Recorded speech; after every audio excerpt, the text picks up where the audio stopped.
He's like, what is that noise, Mama? It's not fun to be in an ER in isolation and wondering, you know, do I really have COVID or not? I don't know how I could have gotten it. The respiratory therapist came in to give me a breathing treatment. So I'm having my breathing treatment now. Uh-oh. Came out of the wall.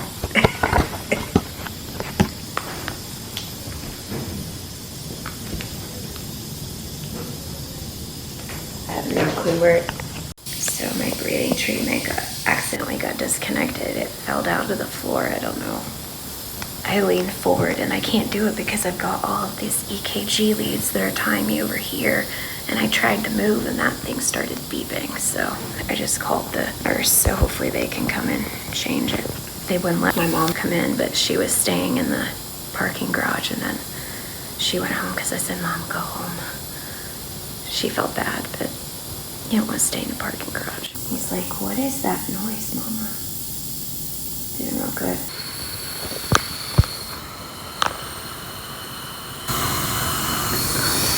He's so curious. What is that?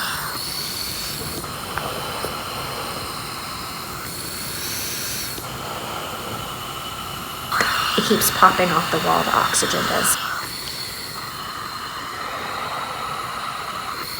The oxygen was too high and it popped right off as soon as she left, and it took forever for me to get a nurse because they had just called the code and it was code blue. So the respiratory therapist never came back, but the breathing treatment didn't help, and the doctor said he wasn't surprised. He didn't think I have asthma and it would only help if I had asthma. This is my thankful 30. I am really thankful that I have access to health care because there are people in countries who don't have access to health care, and if I need to be admitted, I would be admitted. I have health insurance, and so thankful.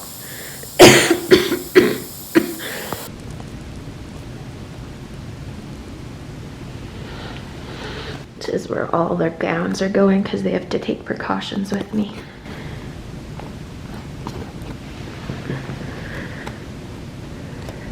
Penny has been really good there.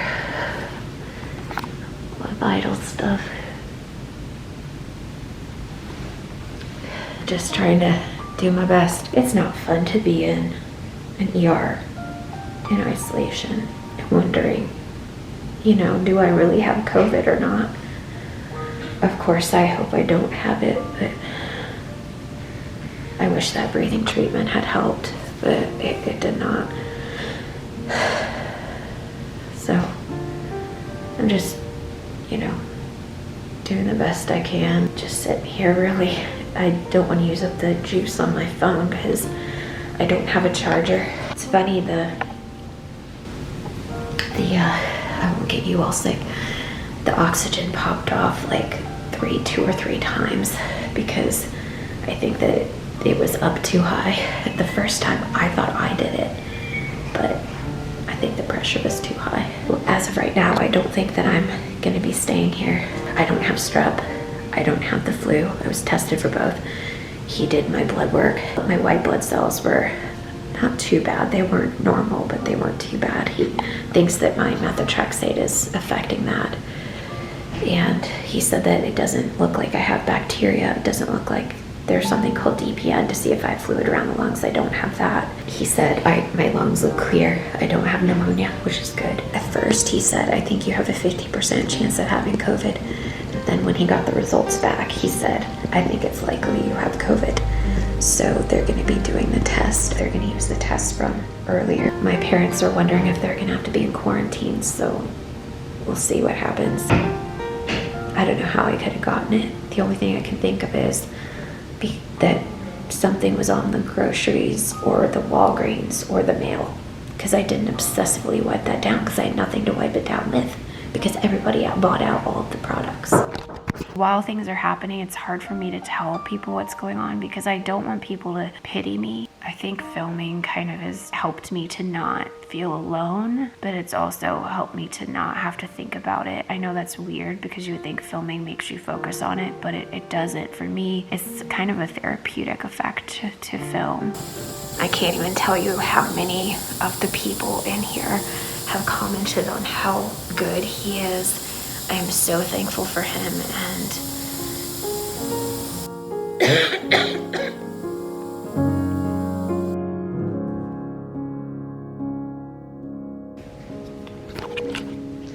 going home. Yes.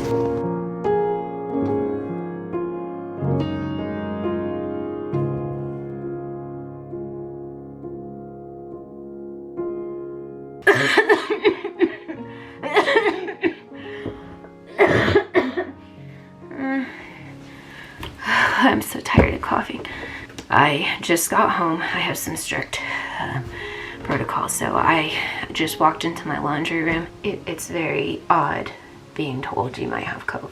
I'll tell you more later. I don't know if I said this, but I'm taking off all my clothes head to toe. I know it's weird because I likely might have COVID, even though like I'm worried about getting all hospital stuff on me and everybody was worried about me. But of course I don't want to keep my clothes that might have it on there. So I also have a lot of laundry because I've been really sick for the last couple weeks. I'm taking off my hair tie. I'm even gonna wash that. And apparently there's a pipe cleaner in this mask. I'm supposed to take that out.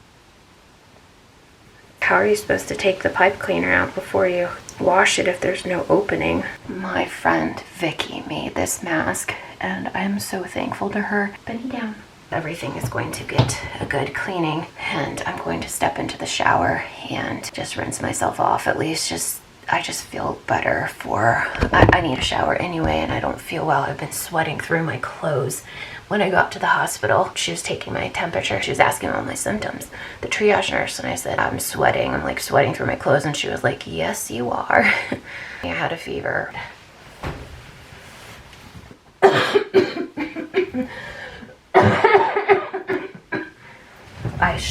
I just have to say that I have so much empathy for, I know a lot of you probably watch this vlog, The Fry Life, and she coughs a lot, and people with cystic fibrosis and any sort of lung disease. I mean, I have asthma, but I've never had it super serious. I mean, I've had to go to the ER one time, and then I've always had nebulizer treatments at home. The nebulizer treatment that I just had did nothing for my breathing, so I'm gonna take this. Oh, ouch. And I am going to put my shoes in, so I'm going to have Benny get my shoes for me. Benny, look, get my shoes. Give, yes, sorry, that was the...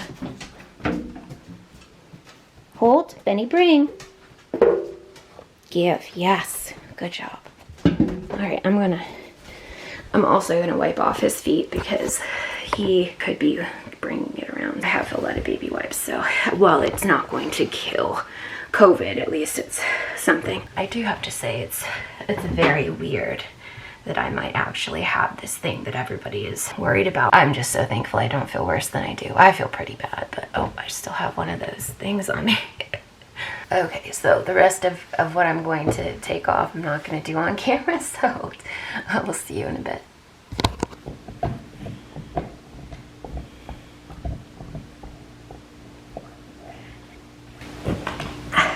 I was having an esophageal spasm, so I just got out of the shower and I'm wearing my new overalls. I got these because I saw somebody on Instagram recommend them. They're Walmart ones. They're really comfy. I was prescribed azithromycin and a Z-Pack. I was prescribed hydrochloroquine for the COVID. There's been mixed reviews about whether or not this actually helps, but I have taken hydrochloroquine, otherwise known as Plaquenil, in the past for like a couple years for my psoriatic arthritis, and he believed that while we don't really know if it helps, it would be better to take it than not. If I don't have COVID, it's likely a virus. Yes, I'm having a hard time with my breathing still, but we feel like my oxygen sets were as such when I was resting and I don't have pneumonia, thankfully. So I was really worried based on how hard it is for me to breathe. This is what my doctor said. He wanted me to treat the fever and to treat it like a virus and COVID, which I will hear in 3 days. I'm so tired. The dogs are both doing these really high reward bones. When I was in the shower just washing myself off, I could feel my body's aching, just like my muscles and everything. Never in my wildest dreams would I ever think that this would happen to me, especially with how many precautions I've taken. All right, I've got to rest.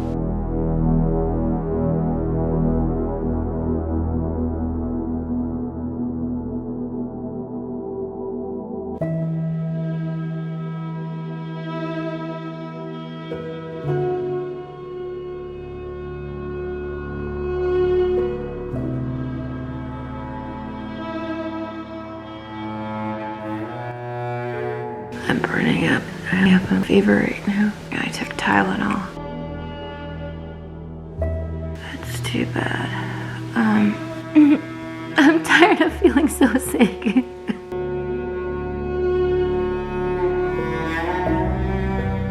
I'm sorry. Crying is not gonna help me. I'm wiped out. Dogs are being so good. You can see dashes right here and beneath.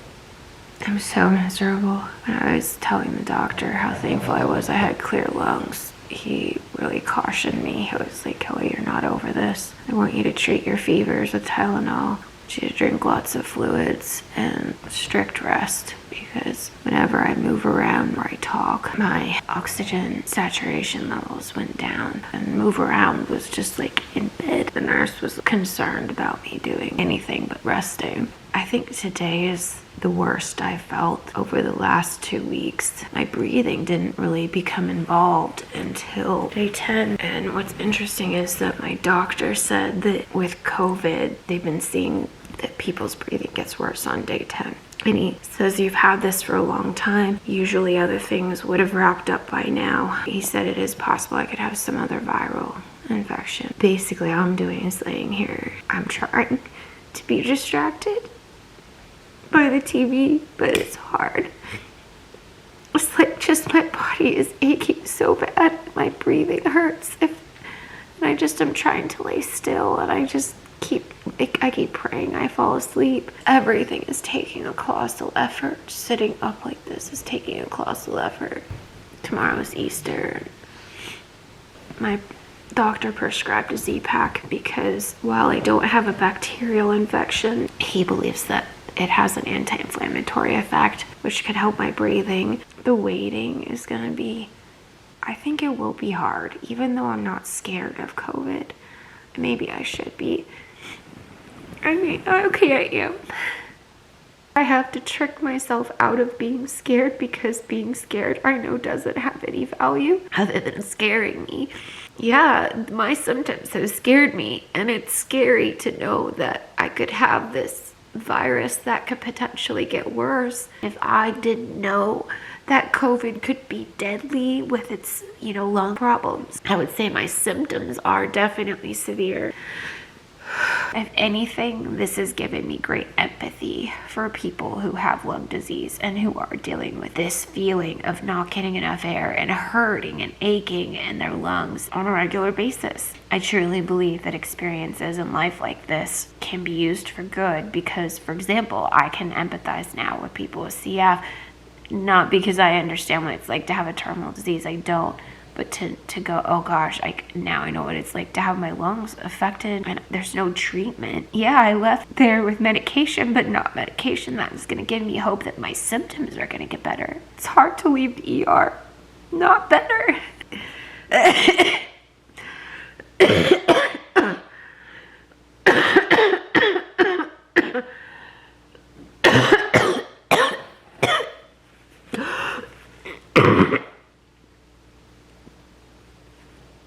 I should stop talking. I think talking is comforting for me, but it's not good for my lungs, so I hate this. I hate doing this alone. mean, I know I have so many people, including my parents, but like to not be able to hug my mom today was like really hard for me. I'm a person that needs hugs. I don't do good without them. And the doctors mandated that we stay 6 feet away, and we, you know,